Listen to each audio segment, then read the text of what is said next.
This is the last day of Moshe Rabbeinu's life, these last parshas of the Torah.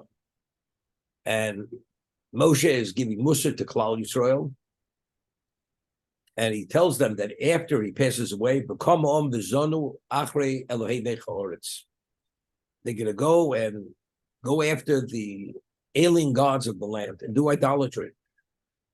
B'komu. I'd once mentioned that the Balaturim on the Posuk V'atem adveikim v'Hashem Elokechem chaim kulchem hayom. The Balaturim writes on that Posuk, there's a tag on the kuf of dveikim. There's a crown. What does that crown allude to? Mea brachos. That if a person says 100 brachos every day, that is the way one cleaves to Hashem. Atem adveikim Hashem Elokechem chaim kulchem hayom. Through kuf brachos, that's how you dovik. The Gemara tells us, Moshe Rabbeinu says to Klaus, Ma Hashem Elokecha show me. What is God asking of you? Liyira also. Lechus b'drochav, to fear him, to walk in his way, to his mitzvahs. What is he asking? So the Gemara says, it should not be read more, meaning what? May Hashem show me. Hashem is asking you to say 100 brachos a day. If you say 100 brachos a day, then you'll be yira, and you'll walk in his way, and you'll serve him me'avo, everything, all the way straight through to the end. It should not be read more, but meir. So it's the same thing. The tag, the crown on the kuf of dveikim. What is the pathway to do that? Kuf brachos. If you acknowledge Hashem every day, Hashem Elokeinu, Yud Kei Vav Kei, which is Master, Infinite, Almighty, King of the universe, you say that 100 times a day and you focus on that, then you're going to be David Hashem. That will allow you to cleave to Hashem. That's the Gemara, more Meyor, and that's the tag on the Kuf, Dveikim. If you want to be David in Hashem, the way to do it is Meir Brachos Mikol Yom. That's the Balaturim. We read in the Parsha of the Parshas Vayeshev, when Yaakov came back to Canaan, he purchased a piece of property. And what did he pay for the property? Meyo Ksito.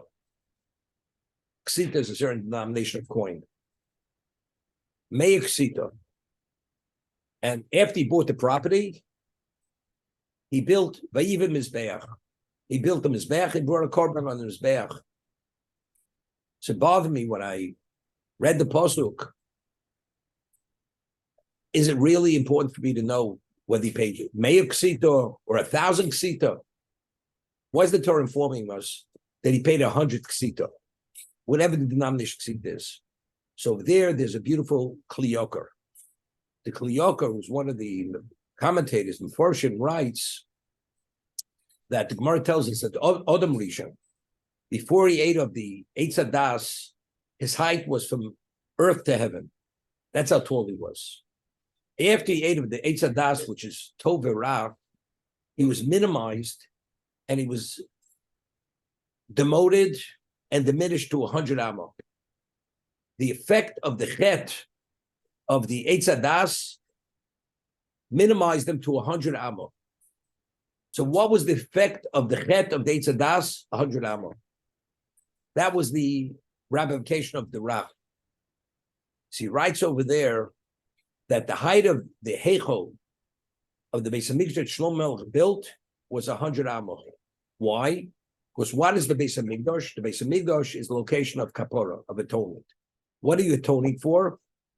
For the Chet, which emanates from the Ra of the Eitz Hadas. So therefore, what is the effect of Ra? Adam was minimized to 100 Amma. Therefore, Shlomo built a Beis Hamikdash, 100 Amma, the Heichel, the covered sanctuary, which was 100 Amma to counter the negative effect of the Chet. This is the Balaturim.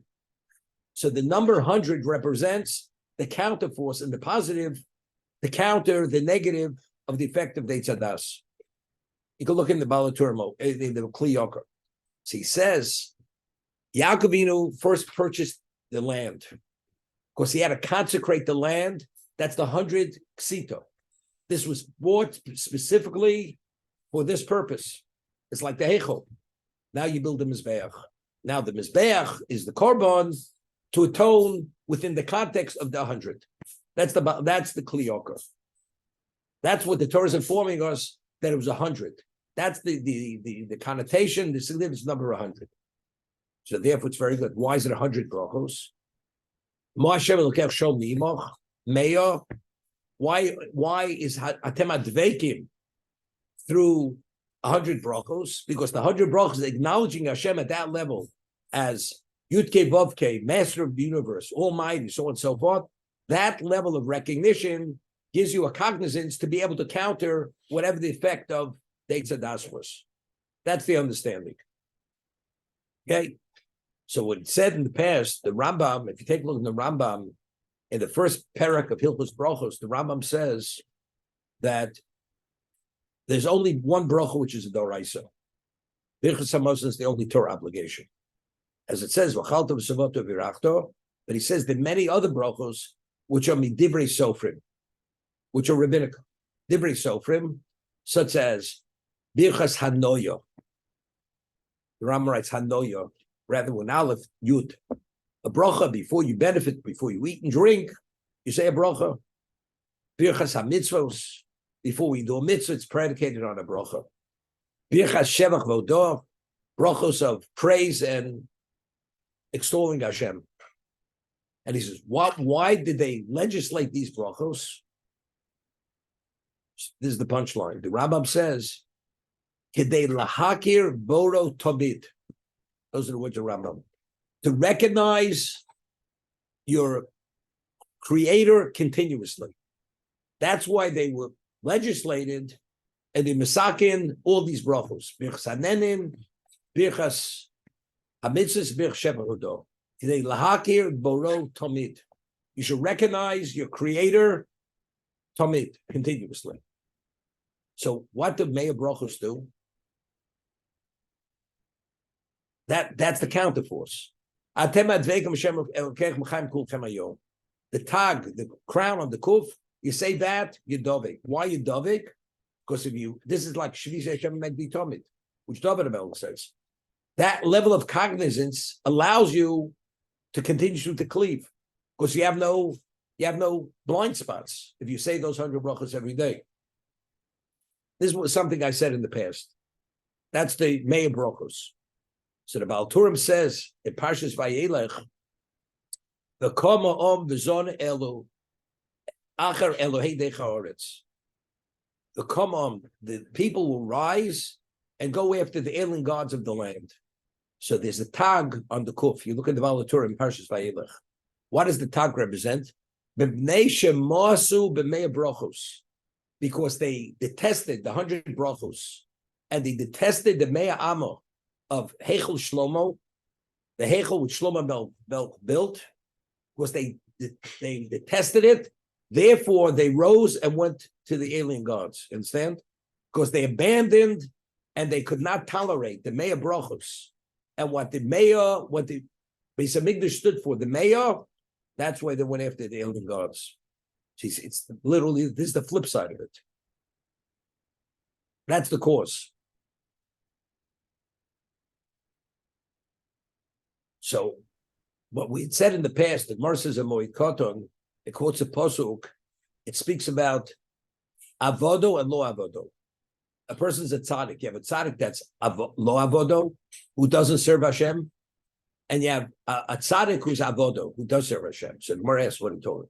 If he doesn't serve Hashem, how's he tzaddik?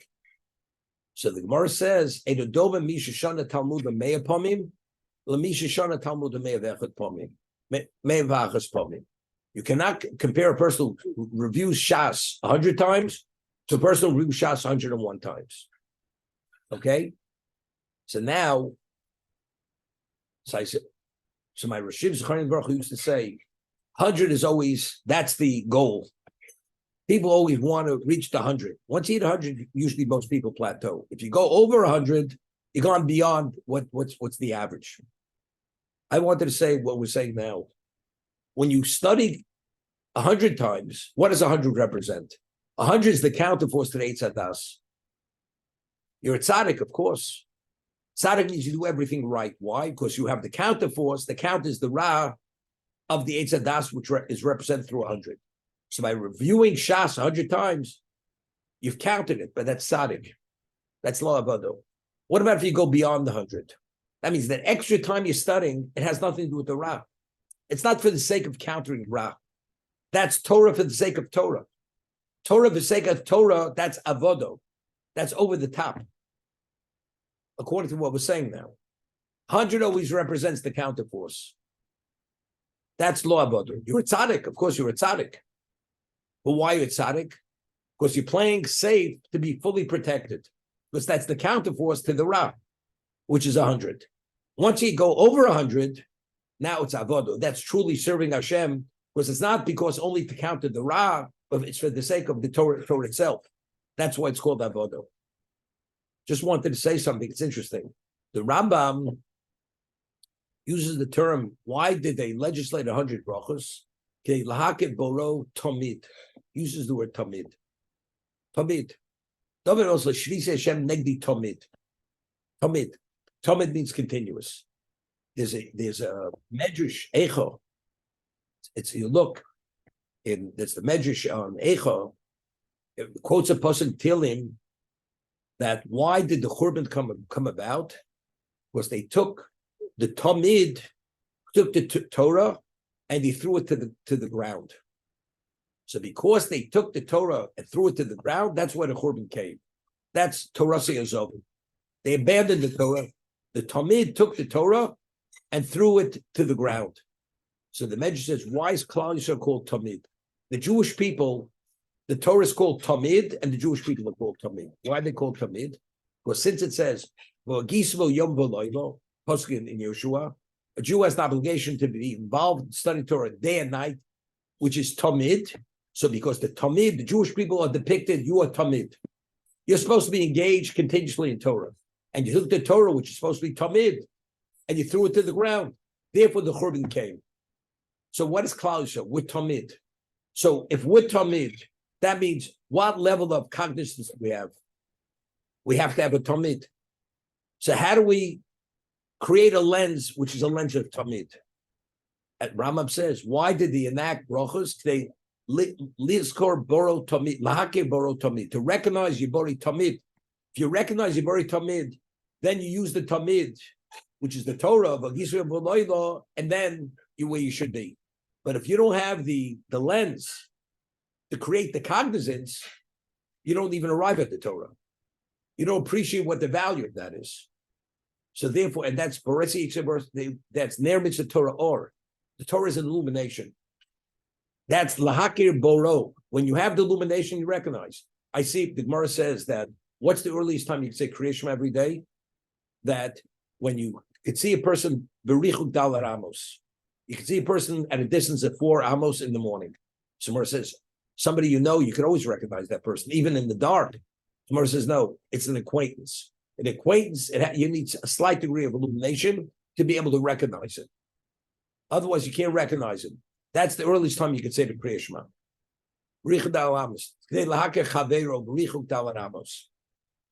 So you need recognition.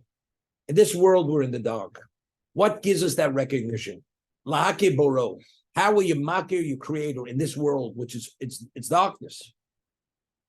Those are the Me'ah Brachos. When you have the Me'ah Brachos, now you know exactly where the light switch is, which is Ner Mitzvah Torah Or. Now you know how to turn on the lights. That's how you create the illumination.